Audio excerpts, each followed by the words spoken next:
Hello student, एक बार फिर मैं अपने YouTube चैनल के माध्यम से उपस्थित हूँ। आइए प्रश्नावली 3.2 कक्षा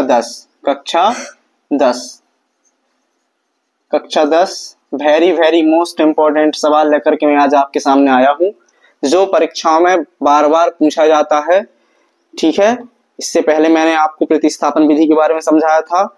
यदि आपसे प्रतिस्थापन विधि नहीं बनती है तो लिंक में डिस्क्रिप्शन में लिंक है, उसमें जाइए। आपको प्रतिस्थापन विधि बहुत अच्छी सरल तरीके से समझाई गई है। ठीक है ना। आज हम देखते हैं एक ऐसा सवाल जो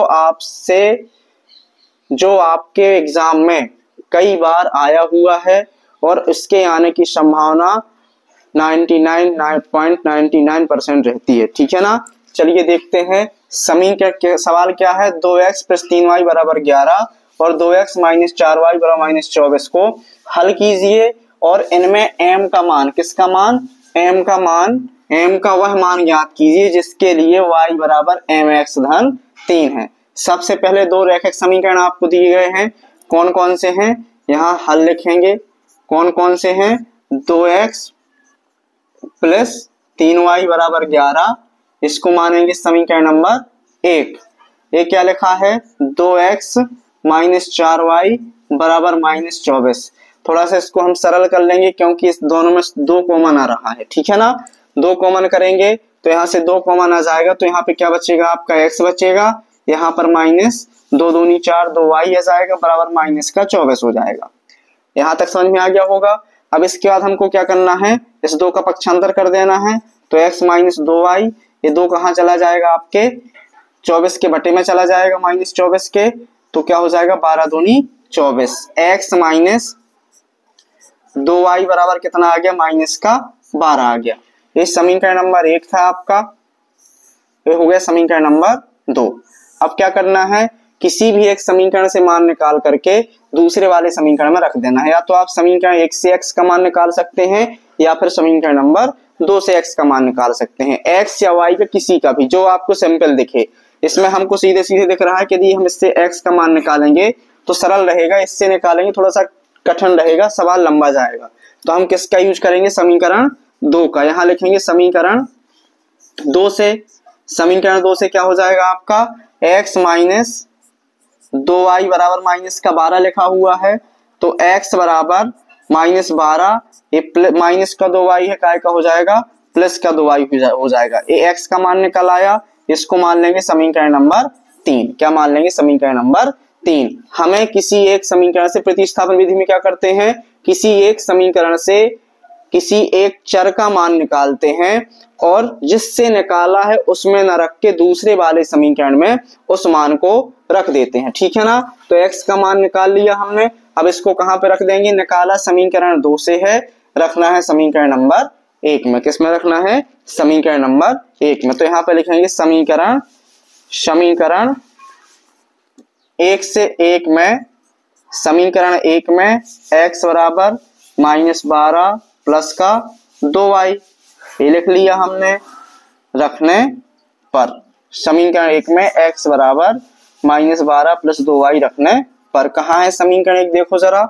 ये लिखा हुआ है, क्या है समीकरण 1 आपका, समीकरण 1 है 2x + 3y = 11। तो 2x की जगह रखना है हमको क्या, 12 प्लस 2y प्लस 3y = 11। अब 2 का गुणा 12 से होगा, 2 का गुणा 2y से होगा। तो 12 दूनी 24 हो जाएगा, 2 दूनी 4 y हो जाएगा, प्लस का 3 y हो जाएगा बराबर 11 हो जाएगा। 24 4 3 कितना हो जाएगा, 7 y हो जाएगा बराबर 11 हो जाएगा। ठीक है ना। यहाँ तक हमारा सवाल सही आ रहा है। 12 दूनी 24, 2 दूनी 4 प्लस 3y। अब यहाँ पे क्या हो जाएगा, आपको y का मान निकालना है। तो 7y, 11 प्लस का 4 है, काय का हो 14, 24 काय का है, प्लस का काय का हो जाएगा, माइनस का हो जाएगा। y बराबर कितना हो जाएगा, 11 में से 24 जाएंगे, 11 में से 24 जाएंगे नहीं। ठीक है ना। तो क्या करेंगे, 24 में से 11 को घटा देंगे, 24 में से 11 को घटा देंगे।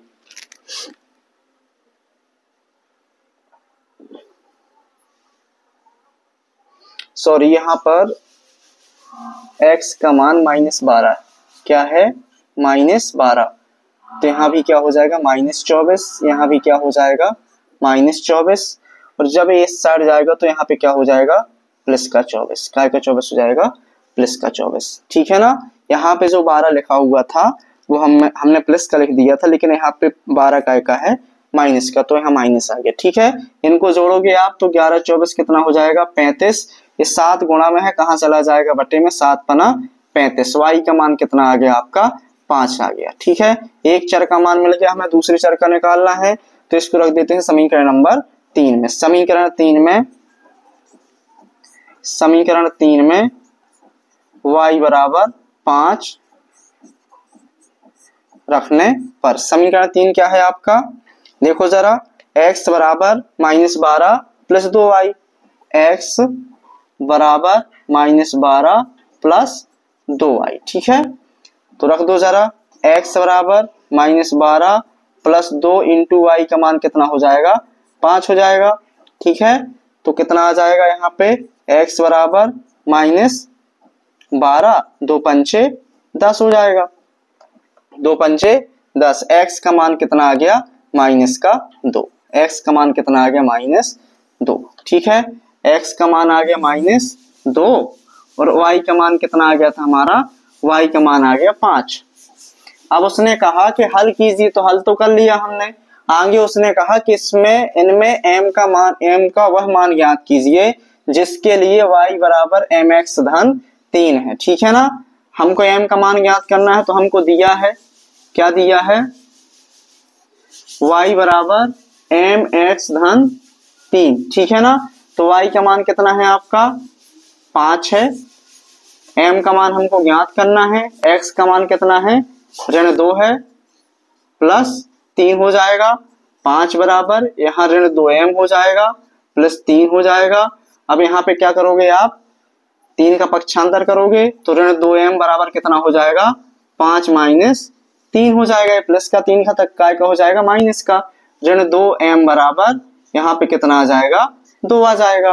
अब ये कट जाएगा तो m बराबर कितना आ गया 1, या m बराबर कितना आ गया ऋण का 1, ठीक है। इस प्रकार से हमने किसका मान निकाल लिया, m का मान निकाल लिया।